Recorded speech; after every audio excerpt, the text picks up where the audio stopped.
take the blame. Hold out. Hindi sa bilis o sa tagal ng pagsasama o ng ligawan ang tagal ng pagsasama. Depende yan sa commitment ninyo na nais nyong magsama ng panghabang buhay. So yun lang, at ako'y bumabati sa inyong lahat, no? Ng congratulations and best wishes. Mabuhay po ang lahat ng bagong kasal.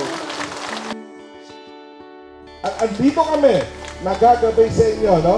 Mga ninong-ninang sa labas, sa harap, tulong-tulong kami upang gabayan ang inyong buhay may asawa. So muli, congratulations sa inyo lahat at mabuhay ang mga bagong kasal. Hindi ho kayo nag-iisa. Nandun po kayo para sa isa't isa. Nandun po kami lahat na tumatayong saksi. Hindi lang ngayong kasalan ninyo, kundi sa bawat araw ng inyong pagmamahalan.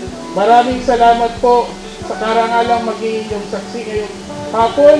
At sana po maging matiwasay, maging tuloy-tuloy ang inyong pagsasama at inyong pagmamahalan sa isa't isa. Mabuhay po kayong lahat. Congratulations! Pagpalain ng kanilang mga pamilya, makita ng kanilang mga kaibigan at mga kakilala ang pagmamahal bilang tanda ng kapangyarihan ng Diyos sa kanilang mga buhay. Sa ngalan ng Ama, ng Anak, at ng Espiritu Santo. Amen.